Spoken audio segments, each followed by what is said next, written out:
हमारा एक दुश्मन भारत, जिसके लिए जैसे जाहिद साहब कह रहे थे कि हमने हर वक्त हम तैयारी में रहते हैं ना, लेकिन एक और दुश्मन भी है इसराइल। तो सर क्या उसके हवाले से हम हैं तैयारी में, क्योंकि वो हमसे, और ये इजराइल और इंडिया लातों के भूत हैं, ये बातों से नहीं मानेंगे।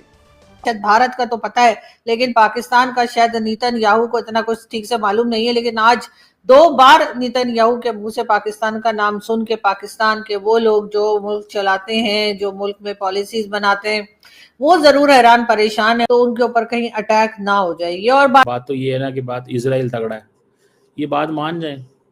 गेम तो फिर इजराइल के हाथ में है ना, कुंजी तो इजराइल के पास है। नहीं बात समझ रहे आप? कुंजी तो इजराइल के पास हुई ना, गेम तो उसके हाथ में हुई, बाकी तो किसी की कोई मजाल नहीं है। सुने, ये जो प्रॉब्लम है इसराइल का, जिसके ऊपर हम ज़ाहिर है बात करते हैं, और हमेशा ही आप देख लीजिए कि कितने हमले हो चुके हैं इसराइल की तरफ से मुस्लिम ममालिक के ऊपर। गज़ा का क्या हाल हो चुका है, और इजराइल आज तक जो मैली आंख से उठा नहीं सका आंख, वो सबसे बड़ी वजह यही है कि उनको एक प्राइस टैग पता है। बाकी मुल्कों में आप देखें उन्होंने क्या नहीं किया, मिडल ईस्ट अपने नेबरिंग कंट्रीज में क्या नहीं किया, गाजा में क्या नहीं हो, क्योंकि प्रोहिबिटिव प्राइस नहीं है। उस वक्त हमारे पास इंटेलिजेंस थी सर, खतरा था हमारे पास कि इसराइल ऐसा कुछ कर सकता है। ये जो इंडिया और इजराइल है, एक ही सिक्के दो रुख है। और देखें ये नेतन्याहू की on A lighter note, Modi से शक्लें भी इनकी मिलती हैं। नेतन्याहू को अगर दाढ़ी लगा दें तो मोदी जैसा ही नजर आता है। ये पाकिस्तान का एम्बेसडर ये कह रहा है कि यूरोप और बरतानिया और फ्रांस ये सारे इसके साथ होते थे, पूरा यूरोप इसके साथ होता था, अब इसके साथ कोई भी नहीं है, सिर्फ अमेरिका अकेला है। आईसीजे को भी नहीं सुनता, इंटरनेशनल क्रिमिनल कोर्ट को भी नहीं सुनता, दोस्तों को भी नहीं सुनता, किसी को भी नहीं, यूएन सिक्योरिटी काउंसिल की भी नहीं सुनता। तो इसका मतलब क्या है फिर? माइट इज़ राइट है। हमारे एम्बेसडर साहब तो यही कह रहे हैं ना कि माइट इज़ राइट है, जो मतलब डंडे के जोर पे सारा कुछ इजराइल कर रहा है। तो इट मीन्स कि दुनिया में फिर असल पीर तो डंडा ही है, अखलाकियात तो किसी नाम की कोई चीज़ नहीं है, ना ही मोरालिटी जो है वो उसकी कोई वैल्यू वर्थ है। कि भारत का भी मैंने आपको बताया ना, पाकिस्तान इस फोरम को यूज़ ही भारत के बारे में कर रहा है कि जिस तरह बाकी जो एग्रेसर है ना वो भी विक्टिम कार्ड खेलते हैं, तो ये भी अपने आप का विक्टिम कार्ड खेलता है। पाकिस्तान कहता है ना कि भारत जो है वो विक्टिम कार्ड खेलता है दहशतगर्दी का, ये वो आगे पीछे। तो दैट्स हाउ इट इज़। यानी कि वो कह रहे हैं कि जनाब हम तो सारी उम्र ही गुजर गई है, ये एक ही एजेंडा चल रहा है, पैलेस्टीनियन क्वेश्चन को एड्रेस कर रहे हैं, वो वोकेट ही नहीं कर रहा। अब तो वो वेस्ट बैंक में भी कह रहे हैं कि भाईजान इसको भी खाली करें, इसमें भी निकले यहाँ से, सेटलर्स को लेके जा रहे हैं। यूएन कह रहा है वेस्ट बैंक में ना लेके जाए। सो पाकिस्तान की और इजराइल के एम्बेसडर्स की ये बड़ी लड़ाई है, ये सीरियस डिस्कशन हो रही है, ये कोई मजाक नहीं है जिस तरह पाकिस्तान बोल रहा है। ये 5 परमानेंट 10 नॉन परमानेंट मेंबर्स के सामने इस तरह नाम ले लेके कहना बड़ी बात होती है। जी, अटैम्प्ट्स भी हुई थी, ऑन रिकॉर्ड है वो, उससे ज़्यादा शायद मैं डाटा ना बता सकूं कि अटैम्प्ट्स भी हुई थी, हम हवा में भी थे, और जाहिर है हमें बताया गया था बाद में, क्योंकि हम नौजवान अफसर थे, हमें सीनियर लेवल की तो इन्फॉर्मेशन नहीं थी, बट हम क्योंकि टेक ऑफ किया था हमने इमरजेंसी में, पूरा पाकिस्तान हमने कवर किया था कि कोई भी इधर से आएगा समंदर की तरफ से लेकर नॉर्थ तक हम इंटरसेप्ट करेंगे और पहुँचने नहीं देंगे न्यूक्लियर प्लांट तक। और उसके बाद ये हमें बताया गया था, हमने सीनियर से पूछा था कि क्या हुआ, हम वापस लैंड कर गए, तो हमें बताया गया था कि उन्होंने मिशन अपना कॉल ऑफ कर दिया था पीएफ की रेडीनेस को देखकर। तो जैसे मैंने कहा कि प्राइस टैग एक साथ जब अटैच करते हैं तो फिर आपका दुश्मन हिम्मत नहीं करता, जो कमजोरियत होती है वो सबसे ज्यादा खुद जारियत खुद इनवाइट करती है। हमारी तैयारी है इसराइल के हवाले से भी। देखिए, अगर सी की आप बात करती हैं तो इजराइल की नेवी तो इस काबिल नहीं है कि वो पाकिस्तान नेवी का मुकाबला कर सके। जब इंडिया की नेवी जो 6 गुना बड़ी अपने आप को कहती है पाकिस्तान से, जो नेट सिक्योरिटी प्रोवाइडर बनना चाहती है इंडियन ओशन में, जो ब्लू वाटर नेवी कहती है अपने आप को, उसकी हिम्मत नहीं हुई कि वो 1 इंच आगे बढ़ सके और ये सी फ्रंट खोल सके।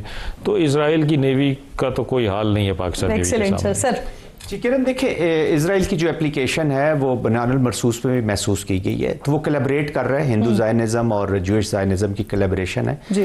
तो डायरेक्टली तो देख, तो ये लातों के भूत हैं, इनको बातों से नहीं मानेंगे। और ओआईसी का ग्रुप पहले मौजूद है, इसको इफेक्टिव होना होगा। अगर ये इफेक्टिव नहीं होगा तो एक एक करके किसी की भी बारी आ सकती है। जहां तक पाकिस्तान का ताल्लुक है, देखिए पाकिस्तान की जो कैपेबिलिटी है वो इंडिया स्पेसिफिक है। जनरल साहब मुझे एक रहनुमाई दीजिएगा, ये लातों के भूत जो है, एक लातों का भूत तो हमने उसको लाते मारी और उसका मुंह तोड़ दिया, भारत का मुंह तोड़ दिया हमने। अब इजराइल जो है सर, सर इजराइल जो है वो धमकी देता है, नेतान्याहू जो है वो धमकी देता है, और ये कहा जा रहा है अमेरिकन थिंक टैंक की जानिब से कि अगला निशाना जो है वो तुर्किया है और तुर्किया को नेटो नहीं बचा सकेगा। अगर ऐसा होता है, तुर्किया का निशाना बनता है और उसके बाद सऊदी अरब पर निशाना बनता है, तो पाकिस्तान का रिएक्शन क्या होगा सर? देखें, ये शाहिद साहब, तुर्की पे इजराइल कभी अटैक नहीं करेगा। तुर्की के उनके साथ डिप्लोमेटिक रिलेशंस हैं, और जब एक दफा उनके डिप्लोमेटिक रिलेशन खत्म भी हुए तो तुर्की बैकडोर चैनल से, ट्रैक 2 से इजराइल के साथ बातचीत करता रहा, और ये जो है, और नेटो का मेंबर भी है वो। तो इजराइल कभी मेरे ख्याल में तुर्की पे अटैक नहीं करेगा। सऊदी अरेबिया पे कर सकता है, लेकिन तुर्की पे कभी वो अटैक नहीं करेंगे। अच्छा, तो अगर सऊदी अरेबिया पर सर अटैक होता है तो पाकिस्तान और दीगर मुस्लिम उम्मा कैसे रिएक्शन कर सकते हैं? देखिए, हमारी और सऊदी अरेबिया की सालमेत आपस में जुड़ी हुई है। हम दो भाई हैं, हमारे दिल साथ धड़कते हैं, और पाकिस्तान की तरक्की सऊदी अरेबिया की तरक्की है, पाकिस्तान की ताकत सऊदीया की ताकत है, और सऊदीया की ताकत पाकिस्तान की ताल्लुक है।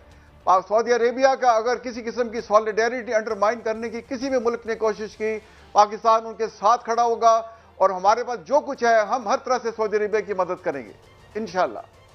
अच्छा, एयर वाइस मार्शल साहब, ये दुबई में वो कह रहे हैं जी कि Dubai also feels very vulnerable, और आज दुबई के भी जो शेख हैं वो जा रहे हैं वहाँ पे, क्योंकि ये तो अब एक प्रीटेक्स्ट है, या और फिर हमास जो है, अगर इजराइल लीगल एंटिटी है, उसका लीडर ये जो बुचर है, ये जो नेतान्याहू है, तो वो तो बेचारे देखें, वो तो अपने डिफेंस में कर रहे हैं, और यानी ये जिसको ये टेररिज्म कहते हैं। 40,000 से ज़ायद बच्चे 2023 से ऑनवर्ड वो शहीद हो चुके हैं।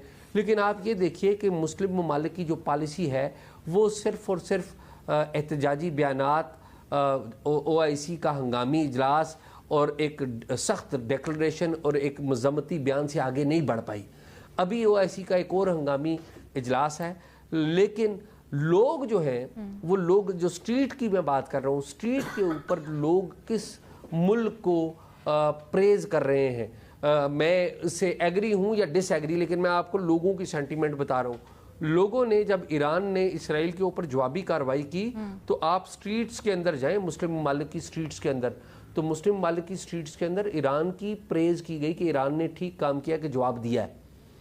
अब मुस्लिम ममालिक 4 अरब इसराइल जंगें हो चुकी हैं, और कोई भी एक जंग अरब मालिक और मुस्लिम मालिक नहीं जीत चुके। इसराइल तो एक नया रीजनल और वर्ल्ड ऑर्डर बयान कर रहा है। सही। वो इसराइल ने, आपको पता है, नारा लगा रखा है attack and shine, first attack and shine, यानी कि वो ये कहते हैं कि जिसके बारे में हमें खतरा होगा कि ये हमारे खिलाफ है, हम उसके ऊपर अटैक कर देंगे और शाइन करेंगे, इजराइल शाइन करेगा।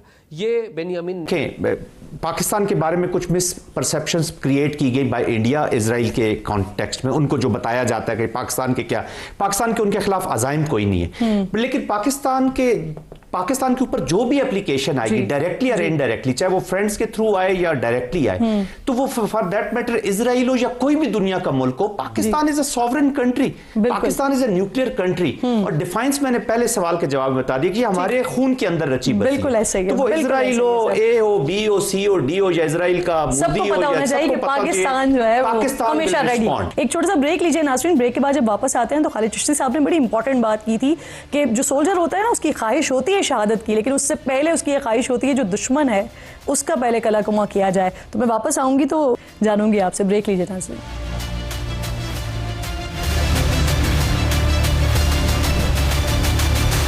प्रोग्राम एक बार फिर आपको खुशामदीद कहूँगी। मेरे आज तीनों मौजूद मेहमान मेरे साथ मौजूद हैं और बहुत खूबसूरत गुफ्तगू आज हम कर रहे हैं। आज कोई और बात नहीं कर रहे, सिर्फ अपने दिफा की बात कर रहे हैं, मार्का हक की बात कर रहे हैं, 6 सितंबर की बात कर रहे हैं, और तीनों ऐसे लोग मौजूद हैं हमारे साथ, सीनियर ऑफिसर्स जिन्होंने सर्व किया हुआ है, जो इन सारी सिचुएशंस को बहुत अच्छे तरीके से समझते हैं। जनरल साहब, मुझे ये फरमाइए, हमने ये कहानियाँ सुनी हैं, BRB नहर की कहानी सुनी हमने, इसके अलावा चविंडा के महाज का के बारे में हमने बड़ी बातें सुनी, लेकिन आप लोगों ने इसको केस स्टडी के तौर पर देखा।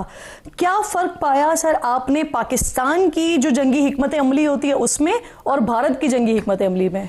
जी देखिए किरण, आप चविंडा को देख लें और अभी ये जो बुनियानुल मरसूस हुआ है इसमें देख लें उनकी डिप्लॉयमेंट। अब मैं वो एक तो हिवरिस्टिक अप्रोच है उनकी, और हर दफ़ा वो ये समझ के आते हैं कि हम जितनी बड़ी ताकत के साथ जाएंगे उतनी ही ताकत के साथ हम इनको रोनते चले जाएंगे और ये एक तरनवाला साबित हो।